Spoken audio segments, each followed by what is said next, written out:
السلام عليكم ورحمة الله وبركاته. أهلا بكم أصدقائي، يا رب كلكم تكونوا بخير. الأكلة النهاردة مختلفة تماما، أكلة سهلة، أكلة خفيفة، أكلة بسيطة جدا ومش مكلفة. ربع كيلو لحمة وكيس مكرونة عملنا الأكلة التحفة دي. الأكلة النهاردة بسيطة جدا لكن مختلفة قوي. طيب محتاجة إيه؟ محتاجة ربع كيلو من اللحمة، ميكس بين اللحمة البيضاء واللحمة الحمراء عشان تبقى تحفة. محتاجة كيس من المكرونة الأسباجيتي، محتاجه بصلتين اتنين لطريقتين اتنين مختلفه، يعني بصله مع اللحمه وبصله تانيه هعمل بيها الصوص. محتاجه فلفل، محتاجه طماطمتين اتنين. طيب اول حاجه هبشر البصله دي بشر ناعم خالص. الاخضر ده بيخلي ريحه اللحمه فظيعه حلوه جدا. هبشر البصله وبعدين هنكمل الوصفه. بعد ما بشرت البصل هضيف عليه ربع كيلو اللحمه، معلقتين من البقسماط علشان يجمع لي كل السوائل اللي موجوده في اللحمه او موجوده في البصل. نص معلقه من الملح، نص معلقه من الفلفل الاسمر، قطعه من جوز الطيب هقطع منها بالسكينه زي ما حضرتك شايفه كده، بتخلي ريحه اللحمه فظيعه. كل الكلام ده بقى هفرمه مع بعض، مش محتاجه اي حاجه تاني. نعجنها لحد لما كل الانسجه تختلط ببعضيها وما يكونش باين اي مكون من المكونات. بعد ما عجناها هنريحها لحد ما نجهز الطاجن اللي هنكمل فيه الوصفه. على ما ترتاح اللحمه هبشر البصله بس لوحديها، وهبشر الطماطم لوحديها. هبشر الطماطم، قطع الفلفل ده قطع صغيره. بشرت البصل وبشرت الطماطم والفلفلايه هنقطعها مع بعض. اللحمه ارتاحت. ايه هي نظريه الفيديو؟ نظريه الفيديو ان كل الكلام ده في قلب الصينيه دي في الفرن. ازاي؟ هنشوف مع بعض. طبعا مش هينفع غير في كل مره بتعملي المكرونه او بعمل وصفه بالمكرونه فبقول لك اي نوع ينفع. لا يا جماعه، النوع ده لازم المكرونه الاسباجيتي. بعد ما ارتاحت اللحمه وفتحت كيس المكرونه، هتعامل مع المكرونه الاسباجيتي دي على ان هي شيش طاووق. هضيف عليها الكفته بالشكل اللي حضرتك شايفاه، هتعامل معامله عصايه الشيش طاووق. عشان كده ضفت عليها البقسماط عشان يشدها ويمسكها لي من كل شيء. حاولي ما تخليش اللحمه تخينه او كتيره عشان تستوي معايا. شايفه يا جماعه؟ وهنحطه في الطاجن. عشان كده قلت لك اللحمه المكرونه مش هتنفع غير بمكرونه اسباجيتي، مش هينفع اي نوع تاني غير المكرونه الاسباجيتي.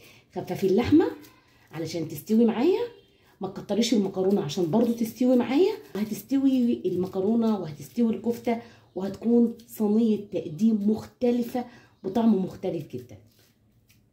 بربع كيلو من اللحمه، شايفه؟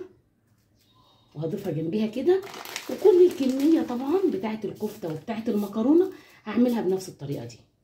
مش هتفك الكفته من المكرونه، ما تقلقيش خالص.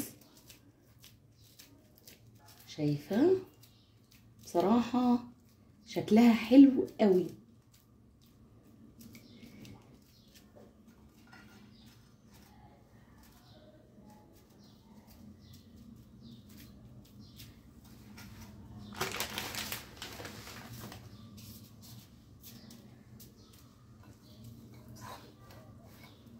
المكرونه اللي فضلت هفردها في الطاجن كده، وهفرد عليها عصايه الشيش طاووق بالمكرونه بالشكل ده.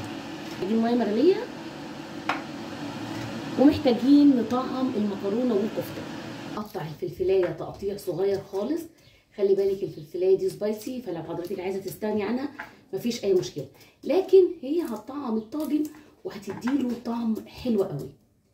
بعد ما قطعت الفلفلايه هضيف عليها الطماطم المبشوره، هضيف عليها البصل المبشوره، هضيف عليها معلقه من بهارات الفراخ، نص معلقه من الملح، معلقتين كبار من الزيت عشان تدي للمكرونه فلفله.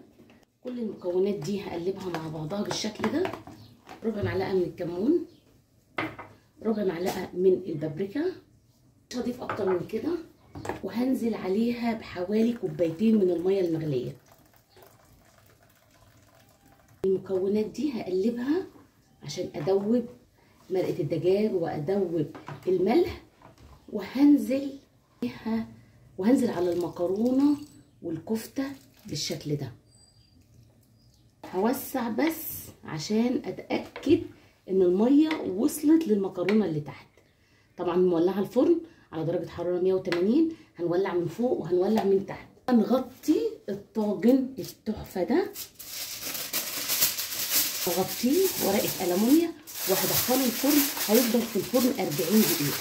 بعد ال 40 دقيقه هنطلع الطاجن، هنضيف عليه تيست مش اساسي، ممكن حضرتك تستغني عنه، لكن هياخد الطاجن ده وهيروح بيه لمكان تاني كلنا بنموت فيه. بعد 40 دقيقة وهي موجودة في الفرن هنشوف بس المكرونة والكفتة.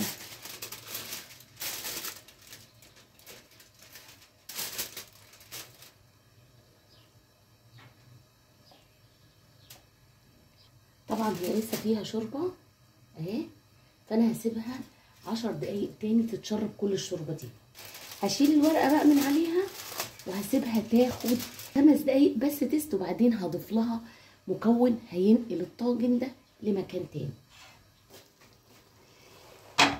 يا سلام يا جماعه، طاجن مكرونه بالكفته في قلب الفرن، حاجه كده بتتكلم عن نفسها. عايزه اوريكي تسويه المكرونه، شايفه استوت بشكل، شايفه فظيع، حلوه قوي. طيب ايه التست اللي قلت لحضرتك عليه؟ هياخد الطاجن ده وهيوديه في مكان تاني.